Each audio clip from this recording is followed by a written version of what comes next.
Oh,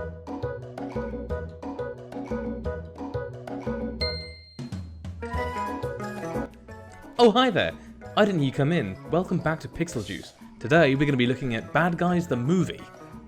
Has DC committed cinematic suicide with the release of its latest critical flop, Suicide Squad? Short answer, probably. And if not suicide, maybe soon, DC will be forced to take Old Yeller out back and put the old girl down. There's no hope for him now, Travis.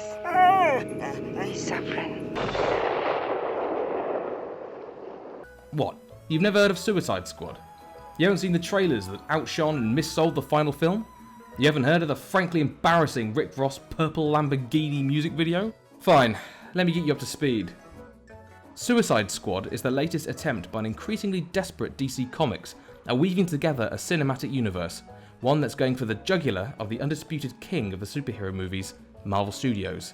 The film follows a group of Gotham's most notorious and dangerous supervillains rotting away in a black site prison until they're approached by a shady government figure who makes them a deal.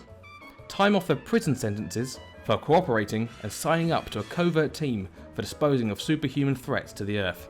So, who's in the team? Well, our main characters are... no, not him. It's Will Smith's cuss-slinging gangster bad boy Deadshot and Margot Robbie's batshit crazy Harley Quinn. The other members are largely there to make up the numbers, I imagine for merchandising reasons, and for the most part, instantly forgettable. Captain Boomerang, Killer Croc, and Diablo all weigh in, with really only Boomerang adding anything to the film in the form of cracking a few jokes that managed to raise a chuckle. And this brings me to my first major problem. Over the past few years, DC has been trying to play catch up with Marvel's highly lucrative and well-planned cinematic universe by shoving as many characters in as possible. And it's never been so evident as it has here at the opening of Suicide Squad. The film starts with a grueling 20-minute introduction to our heroes, anti-heroes, the bad guys, as they constantly like to remind us throughout the film. They're bad guys. We're bad guys. It's what we do. We're the bad guys. We get brief glimpses into their backstories. The less important the character, the less time is spent explaining who they are or why we should care about them. Overall, this makes it hard to give a toss about the majority of these guys going forward. There's just not enough reason to feel for them, especially in the case of Killer Croc, where they don't even bother to try and explain why he's a crocodile. This intro sequence also highlights another glaring flaw in the fabric of the film. Its tone is all over the place. It's well known that the film went through reshoots to make it funnier after Marvel's success with Guardians of the Galaxy, and with building criticism that the current slate of DC movies was too dark and generally just not very good. Also, with an eye-catching trailer cut to Queen's Bohemian Rhapsody that had an overwhelmingly positive public reaction, Warner Brothers decided to step in to give the audience what they wanted. So you have a strange mix of dark, tense imagery, intercutting with neon colours and out-of-place pop, rock and rap music, which never quite gels, and feels like it's shoved in just so it could sell an album. Moving on to the plot, it just so happens that as soon as the squad are brought together, one of the intended gang, an evil, uncontrollable and all-powerful ancient witch, becomes, well, evil and uncontrollable, and starts using a beam of light in the sky to do something apocalyptic. The cliché superhero doomsday plot alarm is sounded, and the squad are sent into the city to take her down and save the day. What follows is an uninspired jaunt that takes the team from uninteresting set piece to uninteresting set piece, mowing down faceless zombie creatures until the inevitable final battle against the Enchantress. And that's why... Boss.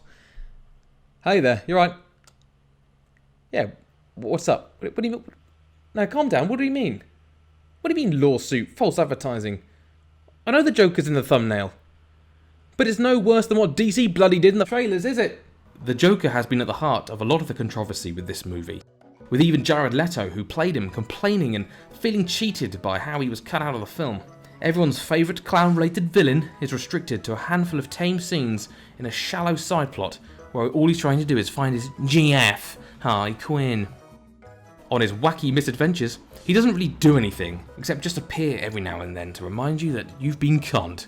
Personally, I wasn't a massive fan of Leto's portrayal of the Joker here, with the teeth grills, the ridiculous tattoos, the constant forced maniacal signature laugh, and bad boy gangster attitude. The main question I have is, why in the name of fuckery would you gather a team of villains who are undoubtedly going to disobey you and generally be unhelpful, when you have files to hand containing the locations of the world's heroes, the good guy metahumans, including the Batman himself, who put these bloody villains in the prison in the first place, and so it's clearly more capable and more reliable. I may sound like I hate the film, but I don't. It's not the worst film ever, and really no more guilty of cinema sins than any other generic summer blockbuster. It's just that it could have been so much more, but in the end, only serves as another knot in the ever-tightening noose around DC's greasy neck. So, should you see Suicide Squad? Well, that depends really. If you're hoping to have a look into the psyche of some of Batman's most iconic villains, then you might be disappointed. However, if you're looking for a film that's going to make you go, meh, then book your tickets now. And that'll do for my opinions on Suicide Squad. If you missed it, tune into last week's video, where I got a surprise visit from Father Christmas. And then if you want, subscribe or like the video, whatever it is, or don't. It doesn't really matter either way.